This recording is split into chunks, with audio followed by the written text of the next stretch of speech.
En région bruxelloise, une patrouille de police a été la cible de tirs cette semaine à Anderlecht. Elle a été visée lors d'une course-poursuite après un contrôle. Ces faits seraient liés au trafic de drogue, un trafic en nette augmentation cette année dans la zone de police concernée.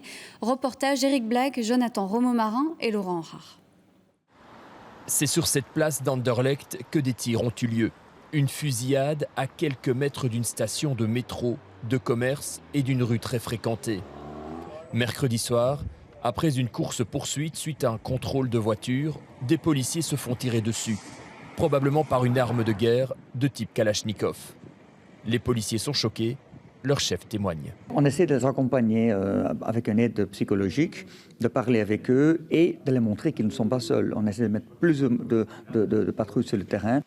Ce matin, réunion du collège de police avec les bourgmestres d'Anderlecht, Forêt et Saint-Gilles. Autour de la table, le même constat.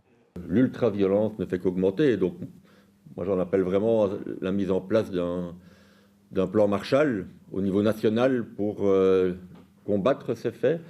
Les fusillades se répètent depuis plusieurs mois à Anderlecht, Forêt et Saint-Gilles, un territoire disputé par les trafiquants de drogue. Les bourgmestres semblent bien démunis et les équipes sur le terrain à bout de force.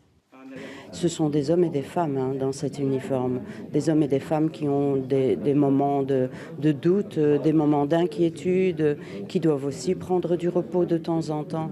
Et donc on a besoin de policiers supplémentaires. On n'est pas dans l'effet de crise où il nous faut quelques hommes en vitesse pour régler la question. Au contraire, c'est pour exprimer le fait qu'il faut une attention soutenue de tout le monde et que toute la ligne judiciaire soit renforcée. Ces 3 derniers mois, plus de 600 procès-verbaux pour stupéfiants ont été dressés sur la zone.